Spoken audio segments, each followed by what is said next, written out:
Hey, I'm Matt, and we're gonna make this mesh aquarium lid. Oopsie. Dun, da, da. So before we start the tutorial, let's go over why you would want to use a screen net instead of just a glass lid or just an open top. One, obviously having a lid will stop any fish from jumping out. All my tanks are nano tanks pretty much, so we're gonna be using a lot of nano fish in the tanks, and a glass lid works great, but it doesn't stop them from knocking themselves out. Sometimes they'll jump so hard that they'll just knock themselves out, get X-nayed, and then be done. But with a screen netting, they can kind of bounce into it, and then it's soft enough for them not to do that. I found that this is especially apparent if you have a saltwater nano tank. A lot of saltwater fish, when they jump, they like really jump.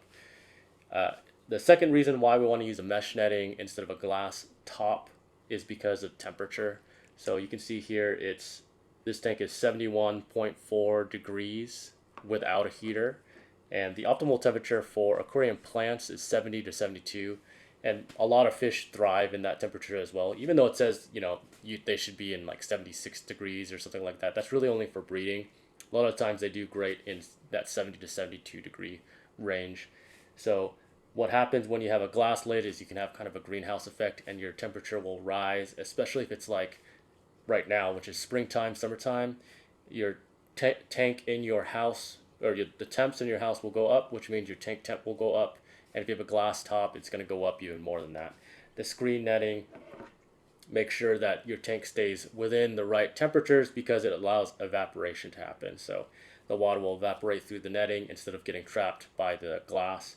So that's another reason, a great reason why we want to use the screen netting instead of that. Also why I decided to do this video, because it's getting super hot and we don't have AC in this house.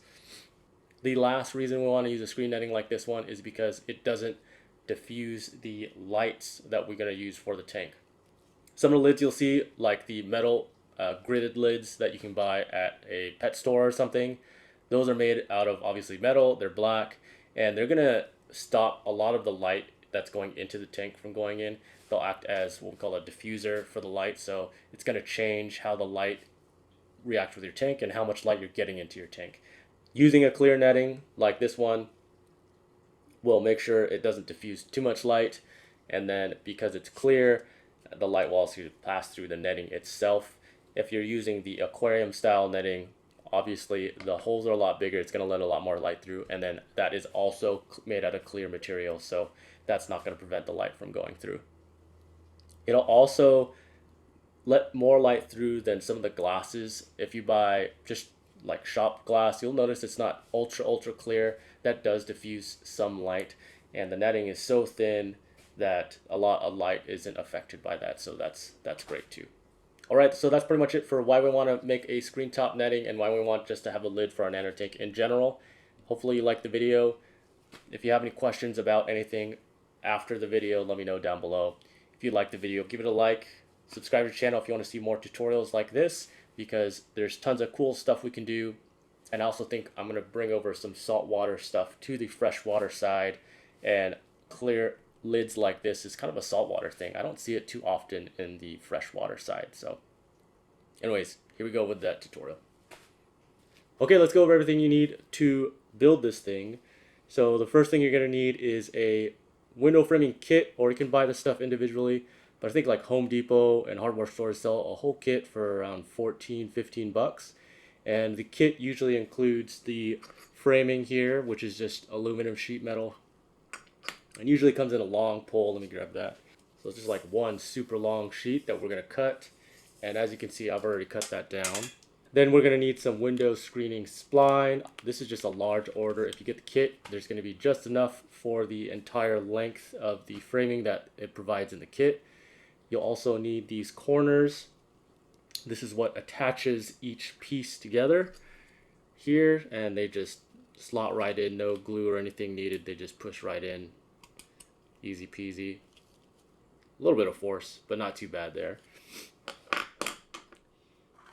And once again, this also does come with the kit. You'll need a spline tool. I recommend getting this. I don't think this always comes in a kit. Some kits do include it, some don't. But this makes it just way easier to push the spline here into the frame, and just saves you a lot of time. You can also just use a flathead screwdriver if you don't want to buy one of these. That you can get one of these for like $4 to $6 or something. But yeah, if you don't want to spend the money, you can also just use a flathead screwdriver. That works just fine. It's just going to take you a little more time, take a little more effort. If you're lazy like me, then just get one of these. And you'll need obviously a saw, so a metal cutting saw. And that's just an all-purpose saw that you can get anywhere. Once again, I think I got that a long time ago for like $2 at Harbor Freight or something, or Home Depot. I can't remember anymore. But what else you'll need? You'll need the screen itself. So this is actually mosquito netting, and it's just a clear mosquito netting. I'm trying something new. I actually haven't used this before. Usually I make these lids with a special screen specifically for aquariums, and you can get a whole big sheet of that for, I don't know, $15 as well. And the reason why I'm trying this out is because usually that aquarium screen is actually pretty large. The holes are about maybe a 1/4 inch to like 1 cm large. And when you're dealing with nano tanks and nano fish, that's still big enough for them to kind of jump out. So we're going to try this mosquito netting here because it's way more fine. Hopefully, when we add fish into this, they won't be able to jump through that netting. I have had smaller fish get stuck in the netting when they jump out. I actually have it in this larger tank behind me, and some of the endlers end up jumping and getting stuck in there. So maybe this will work better. If you're doing a nano tank, hopefully this works out better. If you're doing a really large tank and you don't have nano fish, then you can just use the standard stuff that everybody uses. You can also use normal window screen, and that stuff is usually just black. And the reason we don't use that as often is that it is black, so it's not going to let the light go through. Usually you want something clear just so that the light from your light actually gets to the plants instead of getting filtered out by that black screen there. And in order to measure everything, obviously we need a ruler, maybe some sandpaper. This is 320 grit. We'll go over that later. Some gloves if you want. It's always good to have gloves. Just be safe. And then some clamps. And the clamps are really just to cut the pieces of the window framing that I was talking about. Once again, you don't need to use the clamps. I used to just hold it by hand and cut it that way. Okay, so to start out, we're going to be just measuring the top of the tank we have here. Sometimes I forget what words are. So yeah, we're going to be measuring the top of the tank here. And to keep in mind, when we measure how long we want to make the framing or how large we want to make the framing, we don't want to measure from edge to edge on the glass. We want to measure from edge to edge on our actual lid holders. So these are 3D printed ones I made. Hopefully I'll have files for you guys to download and make yourself some of these soon. And if I do, I'll have it down below in the description. But you want to make sure that you measure lid to lid lid to lid holder, because these actually have a little bit of thickness. These ones I made are about, I think, 2 millimeters thick or something like that. So that's actually going to reduce the amount of size we want to make. If you measure to the top of the glass, then you're going to have to just place the frame on top of the glass. And that's fine to do if you don't want to use any of these guys here, these lid holders. You can just place it right on top. I have done that, and in the past with other tanks, I just put it right on top. But I made these lid holders. I want to try it out, so that's what we're going to be doing. We're going to measure it to the holders here. Okay, let's talk about measuring here. We want to use our ruler. I love a metal ruler because I can use Sharpie and write on it and then just use some alcohol to wipe it off. And when we're measuring, like I said, we don't want to measure from edge to edge of the glass. We want to measure from edge to edge of the lid holders. And then we want to also subtract the width of these guys. So what's going to happen is the metal only goes in so far into these guys. So you're going to have about, I measured it out, 2 cm difference from left to right. And then you're going to have 2 of these, one on each side like this. So that means you're going to have 4 cm difference.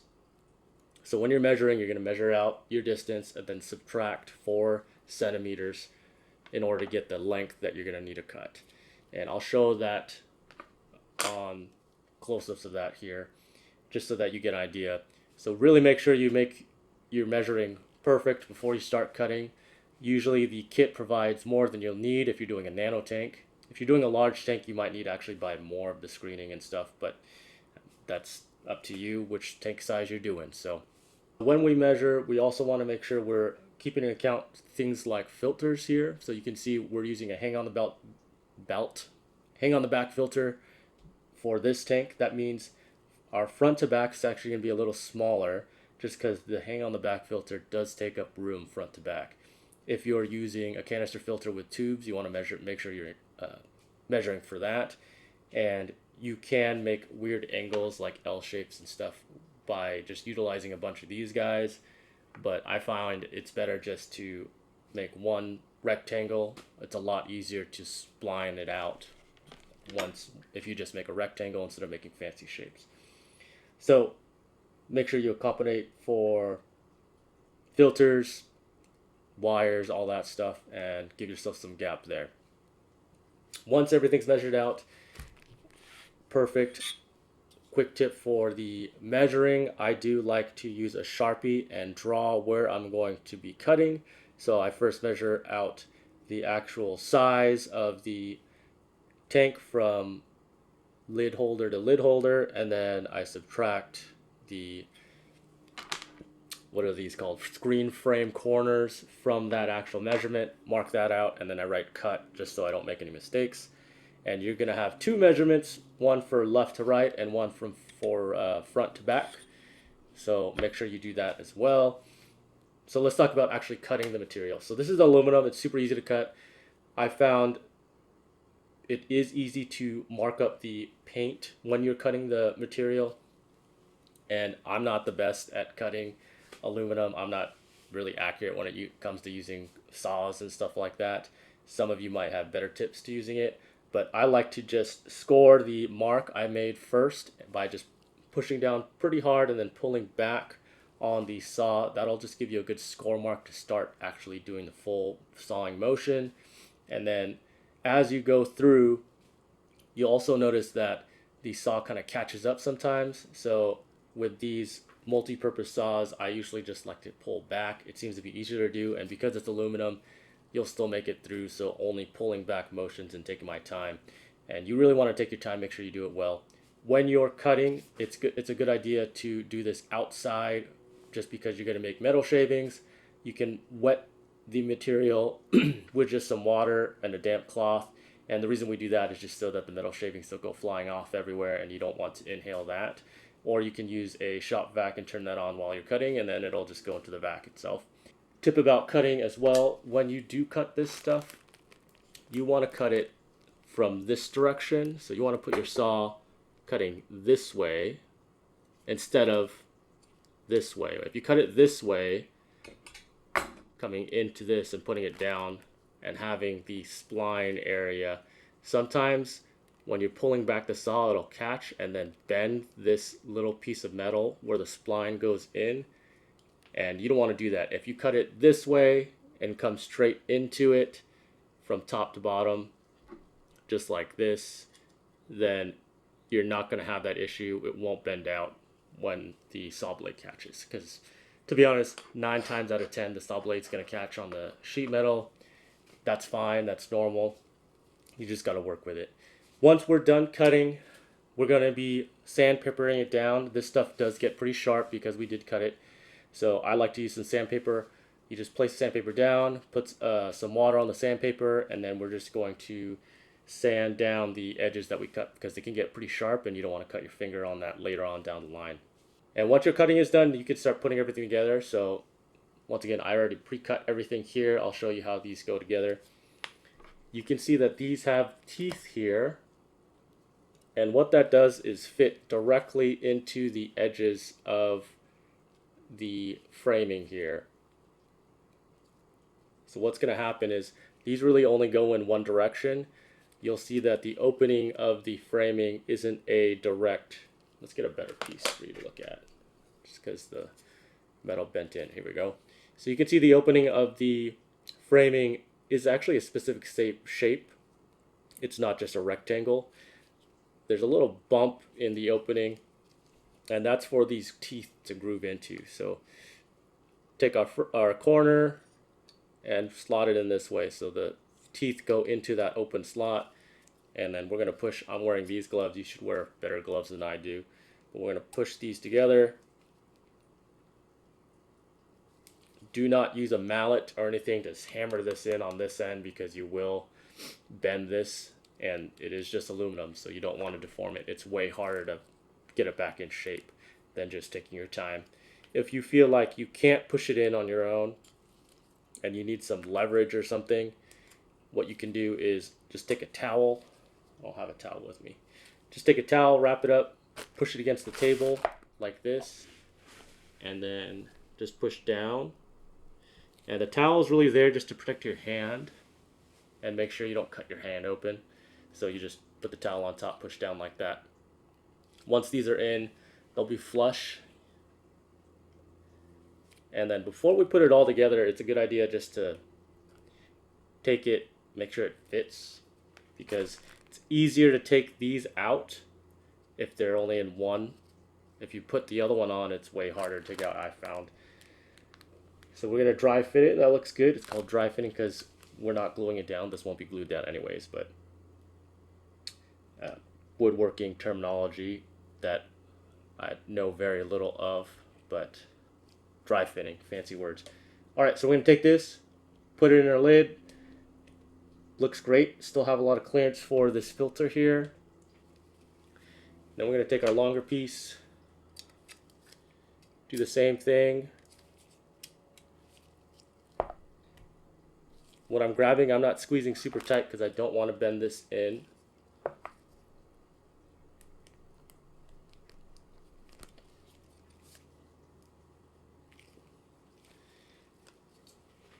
And I'm in a predicament because of this corner. And this is something I did forget. So if you're trying to put it together like I did, that's not going to work. You have to get one side just done like that. That way you can put both sides in at the same time. And once again, I'm not pushing in the middle here or the middle here. I'm going to push on the corners and work my way in. And I'm not pushing on the sides directly because that can still bend the frame, and we don't want to do that. Okay, before we put any of the netting in, we're going to test our frame again, make sure it looks good. Oops, so this actually sticks out farther than right here. So when I put the lid on, I'm going to sneak it in that way. That's fine. All right, so that looks good. Now when you make these, if you have a filter or anything, you'll have a small gap without anything behind it. And that's kind of the nature of the game. If you don't want that, I usually just take corrugated board and glue it to the underside of this just to fill out that section I was talking about. All right, so we have our framing done, so that means we can measure the inside to make sure that we can cut our screen to the right size. So we're just going to measure the inside, and you want a little bit of overhang when you cut your screen to size. And the reason why we do that is because when we're going to push it into the spline, it's actually going to tuck some material into the frame itself. So you're going to lose, I'd say, like a quarter to a half inch of material once you're pushing it into the spline. So just keep that in mind when you measure out your screen. You want to give yourself about an inch, even maybe 2 inches of extra material to work with. That'll also help you pull the screen the way you want to really line up the hashes if you're a stickler about that. I'm not usually too worried about the hashes lining up perfectly. Some people are. If you are that type of person, then you really want to give yourself a little extra material to work with. So my screen framing measures, see, 9.5 cm by 26 cm. So I'm going to give myself a couple cm of room, or you could use inches if you want to, but I'm going to give myself 3 cm of room. So I'm going to go at 12.5 to 29 cm. and then we'll do that. So let me cut that out first. All right, we have this all set and cut. We don't have to be super exact about it because we are going to be cutting up more once we get it in anyways. So just enough to work with. What we're going to do is place the sheet down onto the frame. And we're going to take our spline, move our tools, and do that. This mosquito netting is pretty delicate, it seems like. So we're going to work with that. When we start our spline, I like to just start in the corner.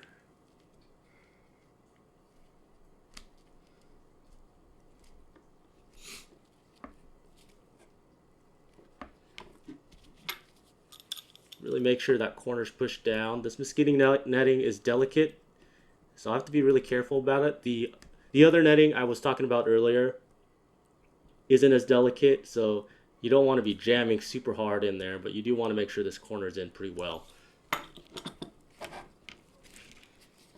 And I'm just going to pull more spline out. And when you're working with this, just give yourself a lot of breathing room. You'll notice I didn't cut the spline yet. I just left it on the roll. That'll just give me a lot of breathing room.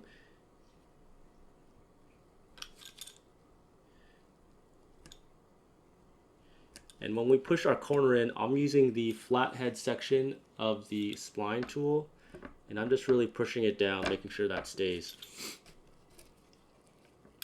Now we want to just line this up. I am not pushing the spline in by finger. I'm just going to take the other end, the rolling end, push it down, make sure I have even pressure. And we're just going to go slow. We're not going to go fast here. No reason to go fast when you do this.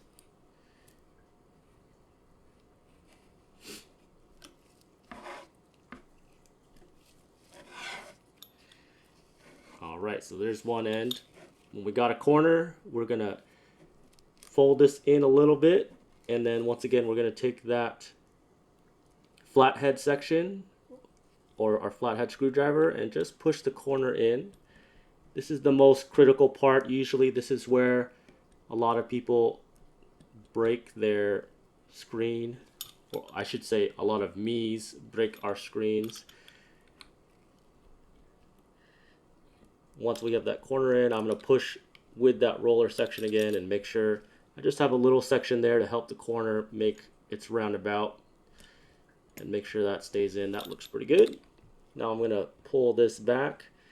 And what I'm noticing with this mosquito netting, if you're going to use the mosquito netting like I am, it's thinner than normal window screen mesh. So that means that it's going to be a little looser. And that's okay because we don't have any crazy winds or anything that's going to be hitting this. So I'm fine with it. Just know that don't pull too hard or else it will pop out. If you use normal screen netting or that other netting I was talking about, it's a little thicker, so it's going to hold into the frame a lot better just because the spline is going to really push it against the frame of the lid. So something I forgot to mention, once we do two sides, we only have two left. And when you do that, put this down. When you do that, you really want to make sure you're pulling the screen taut when you're going to do the other two sections, because the two sides we did already are going to hold it in place, and then this is going to make sure that your screen's not sagging and drooping down into the water or anything. This is where we get the really tight looking screen, and that can be hard to do. But what you want to do is start your corner, start pulling on the screen just close to that corner that you're going to be pushing in here.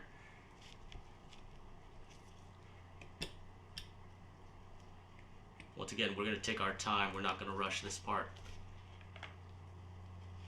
Line our spline up with the opening just a little bit. That'll make it a little easier. And when you're pulling it taut, you don't want to force it taut. You notice as you push that spline down, it'll make it taut itself. This is where if you are a stickler about things being tight, you want to line things up really well. And you should have lined up forgot to mention this, but if you're stickler about lining things up, you should have made sure all the lines are really perfect on this end, and then this is where you're going to be pulling taut to where it lines up perfectly as well. So I'm going to be pulling just a little bit, pulling with my left hand, and then also pushing the frame away with my left hand. So holding the screen down onto the table and pushing the frame away, that makes it taut right here. Taking my time, going slow.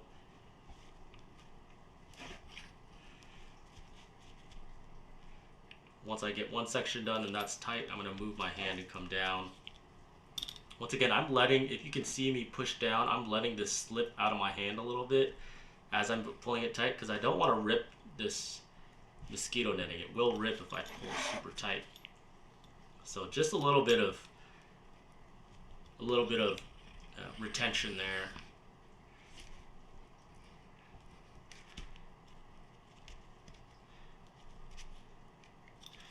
And as we go down, we want to check and make sure this is how we want it. If you notice a bubble or anything in the netting, you want to go back and fix that before you get too far along. The hardest part is this last section. Like I said, this mosquito netting is actually pretty delicate, it looks like, so you can see it's already kind of taut because it hit a corner here. I don't know if you can see that, but we're going to make sure we pay attention to that. Not a super big deal for me, but it could be for you. So this corner, we're going to pull on the corner, wrap it around. Once again, giving it some slack to work with. Using that flathead section to push it down into the corner.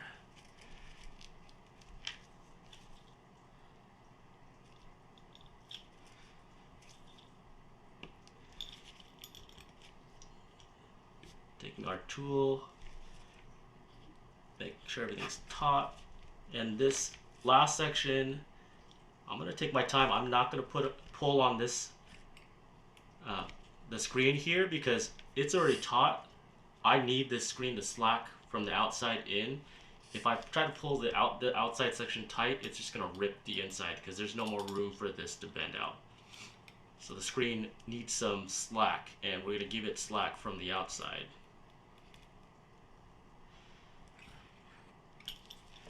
Alright, so we have our corner there.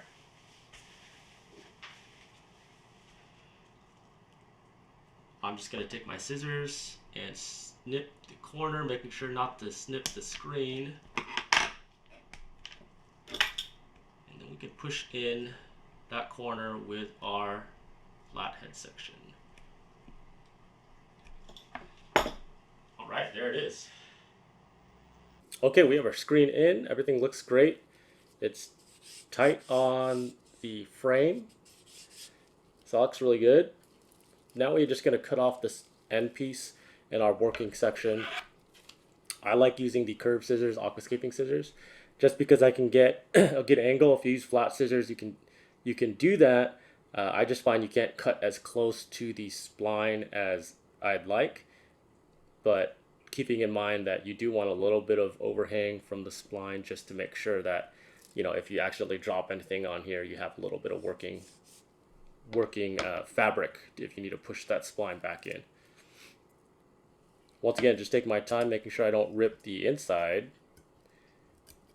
Like I said, this mosquito netting is way more delicate than the aquarium netting. I think you can be a little more aggressive, I would say, with the aquarium netting. But you don't want to go crazy with it, right? Just take your time, go slow. Remember, this underside won't be seen at all, only your fish will see it, and if you're worried about your fish judging you, then I think you have something else to worry about, right? Okay, that's it. We did it. Looks clean. Looks good. Check and make sure it fits on our tank. It does. Let me show you a light and why we used a clear mesh instead of a black mesh. Okay, as you can see, the light still goes through the mesh great just because it's clear.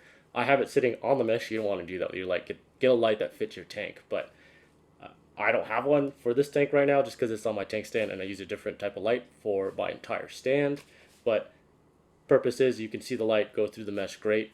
It's not filtering out too much light just because it's clear, it's thin, and it looks really good. Hopefully also help prevent any nanofish from jumping out. I will be adding that corrugated plastic to the back like I showed you before or talked about before. Maybe I'll pull that up and show a video of me just putting that on real quick. It's literally just you put super glue on the back of the corrugated board after sandpapering the board just to give the glue some texture to adhere to, and then you put that corrugated board onto the frame. Easy peasy. You can use epoxy or whatever, just make sure it dries as well. So I hope you like this one, guys. If you found it helpful, give it a like. If you want to see more tutorials like this, subscribe to the channel. And let me know what you'd like also to see if you're interested in me showing you how to do anything else unique with an aquarium. But other than that, thanks a ton. I'll keep you updated on this mosquito knitting and I'll let you know how it holds up. See you next time. Keep scaping. Bye now.